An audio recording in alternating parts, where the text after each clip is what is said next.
प्रिय बच्चों, आज मैं आपको आपकी किताब की दूसरी कहानी काकी पढ़ाऊंगी।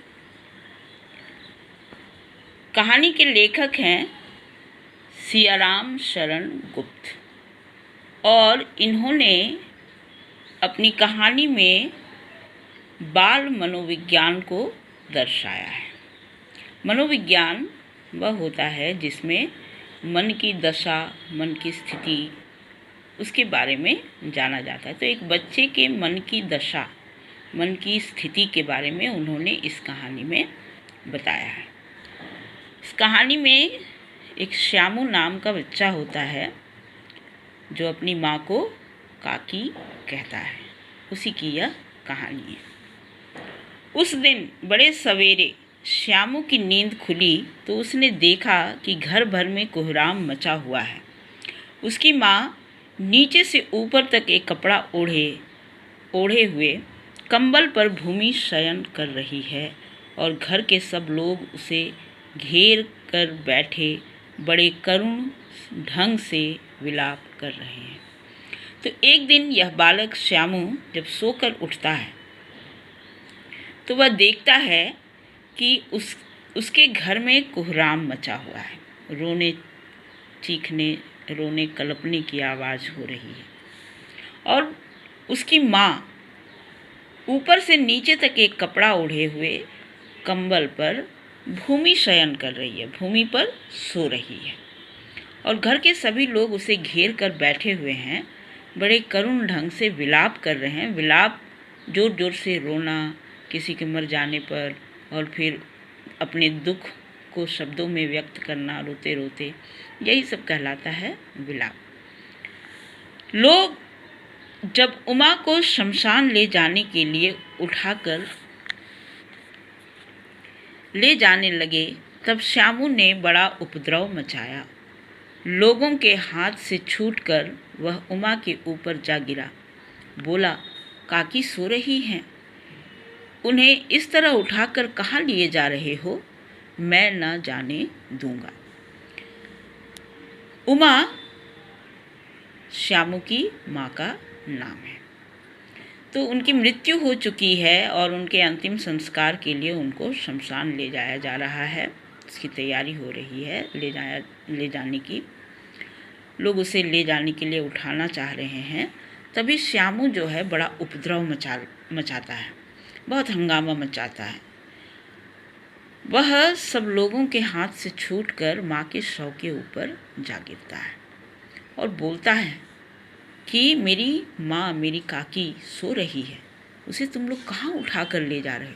मैं तुम लोगों को, काकी को कहीं भी ले जाने नहीं दूंगा। लोग बड़ी कठिनता से उसे हटा पाए। काकी के दाह संस्कार में उसे नहीं जाने दिया। एक दासी राम राम करके उसे घर पर ही संभाले रही, क्योंकि श्यामू ने बहुत उपद्रव मचा रखा था। माँ को उठाकर अंतिम संस्कार के लिए ले जाने नहीं दे रहा था। इसलिए लोगों ने बड़ी मुश्किल से उसे हटाया और एक दासी के हवाले कर दिया कि तुम इसको संभाल कर घर में रखो, और लोग चले गए। श्यामू को नहीं ले जाया गया। यद्यपि बुद्धिमान गुरुजनों ने उसे विश्वास दिलाया कि उसकी काकी उसके मामा के यहाँ गई है, परंतु असत्य के आवरण में सत्य बहुत समय तक छिपा न रह सका। आसपास के अबोध बालकों के मुंह से ही यह प्रकट हो गया। यह बात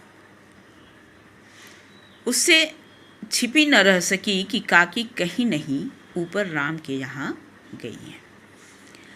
अंतिम संस्कार के बाद घर के जो बड़े लोग थे, समझदार लोग थे, उन्होंने श्यामू को ये विश्वास दिलाया कि तुम्हारी काकी तुम्हारे मामा के घर चली गई है। लेकिन यह बात असत्य थी। सत्य क्या था? सत्य यही था कि काकी की मृत्यु हो चुकी थी। इस सत्य को असत्य के आवरण से छिपाया गया, असत्य के पर्दे से इसको छिपाया गया। असत्य क्या था कि बड़े घर के जो बड़े लोग थे उन्होंने श्यामू को यह कह दिया था कि तुम्हारी माँ तुम्हारे मामा के घर में गई हुई है। लेकिन इस तरह से सत्य को बहुत समय तक छिपाया नहीं जा सका। आसपास के अबोध बालकों के मुंह से, जो नासमझ बच्चे थे, उन्हीं के मुंह से श्यामू को यह पता चल गया कि उसकी काकी कहीं और नहीं गई है, बल्कि ऊपर राम के घर गई है। अक्सर बच्चों को ये बताया जाता है किसी की मृत्यु हो जाने पर कि वो भगवान के घर चले गए हैं, और बच्चों ने भी उसी हिसाब से उनसे कह दिया कि वे राम के घर या भगवान के घर चली गई है। काकी के लिए कई दिन तक लगातार रोते रोते उसका रुदन तो क्रमशः शांत हो गया, परंतु शोक शांत न हो सका। श्यामू माँ के बिना, माँ के मर जाने पर उनकी कमी के कारण उनसे अलग होकर लगातार कई दिनों तक अपनी माँ के लिए रोता रहा। लेकिन क्रमशः धीरे धीरे उसका रुदन शांत हो गया, उसका रोना अब शांत हो गया। अब वह नहीं रोया करता था, लेकिन माँ का जो शोक था वो शांत नहीं हो सका। वो शोक, माँ का दुख, माँ के जाने का दुख, माँ से अलग होने का दुख, माँ के दूर चले जाने का दुख, ये उसके हृदय में जाकर बस गया। और इस बात की तुलना यहाँ पर बहुत अच्छे तरीके से वर्षा के जल से की जा रही है। कहा जा रहा है वर्षा के अनंतर मतलब होता है बाद, 1-2 दिन में ही पृथ्वी के ऊपर का पानी तो अगोचर हो जाता है। अगोचर मतलब अदृश्य, परंतु भीतर ही भीतर उसकी आर्द्रता मतलब नमी जैसे बहुत दिन तक बनी रहती है, वैसे ही उसके अंतस्थल हृदय को कहा जाता है में वह शोक जाकर बस गया। तो जैसे वर्षा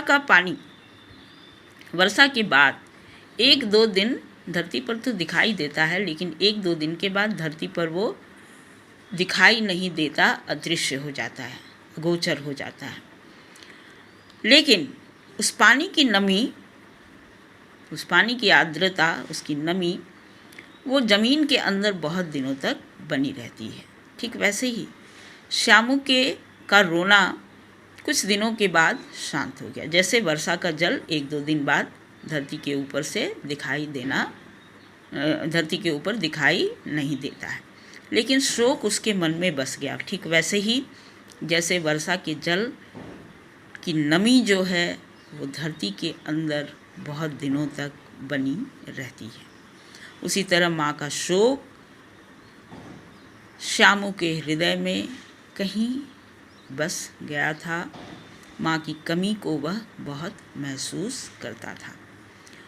वह प्रायः अकेला बैठा बैठा शून्य मन से आकाश की ओर ताका करता, और इस तरह अपने माँ का दुख हृदय में रखे, माँ का शोक हृदय में रखे वह अक्सर अकेला बैठा हुआ शून्य मन से, खाली मन से आसमान की ओर देखा करता था। आसमान की ओर देखने का कारण यही था क्योंकि उसको अपने अबोध मित्रों से यह पता चला था कि उसकी माँ राम के घर चली गई है। इसलिए राम के घर आकाश की ओर वह अक्सर देखता था, अपनी माँ को ढूंढा करता था। तो आज की कहानी मैं यहीं समाप्त करती हूँ। कहानी का अगला हिस्सा अगले वीडियो में मैं आपको दूंगी।